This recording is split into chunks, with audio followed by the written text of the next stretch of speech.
मनीष सिसोदिया को कोर्ट से डांट पड़ी और संजय सिंह की जमानत याचिका खारिज हो गई। इतना ही नहीं, दिल्ली की एक अदालत ने अरविंद केजरीवाल की पार्टी के एक और नेता को बड़ा झटका दे दिया। दिल्ली दंगा मामले में पकड़ा गया आम आदमी पार्टी का दंगाई नेता ताहिर हुसैन को कोर्ट ने राहत देने से इनकार कर दिया और उसकी याचिका खारिज कर दी। ताहिर हुसैन ने सिर्फ दंगा फैलाने में ही भूमिका नहीं निभाई थी, बल्कि इसने इसके लिए बड़ा फंड भी जुटाया था, जिसको लेकर उसके खिलाफ मनी लॉन्ड्रिंग एक्ट के तहत मामला चल रहा है। ताहिर हुसैन ये चाहता था कि मनी लॉन्ड्रिंग से जुड़े केस में तब तक कार्रवाई पर रोक लगाई जाए जब तक कि 2020 में नॉर्थ ईस्ट दिल्ली के दंगे से जुड़े अन्य मामले उस पर चार्ज फ्रेम नहीं किए जाते हैं। दिल्ली दंगा मामले में ताहिर हुसैन के अलावा शर्जिल इमाम, उमर खालिद और खालिद सैफी समेत 20 लोगों को एक बड़ी साजिश रचने का आरोपी बनाया गया है।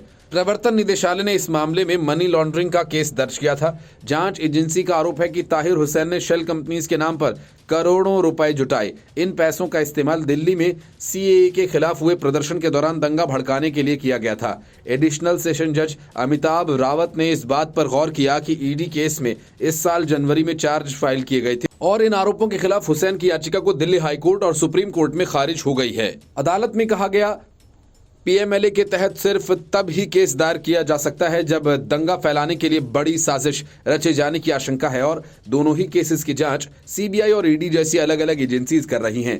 एक बार पीएमएलए के तहत केस दर्ज होने के बाद अलग से इस केस का ट्रायल चलेगा। अदालत की तरफ से यह भी कहा गया कि अगर इस अपराध से जुड़े केस को डिस्चार्ज करने या समाप्त करने का आदेश दिया जाता है तो पीएमएलए केस रुक जाएगा, लेकिन इसका मतलब ये नहीं कि अगर चार्ज या दोष सिद्ध पर आदेश दिया जाता है तो इस केस में अपने आप गिरफ्तारी भी होगी। अदालत ने कहा कि कार्यवाही पर रोक लगाने की ताहिर हुसैन की याचिका कानून के मुताबिक नहीं है।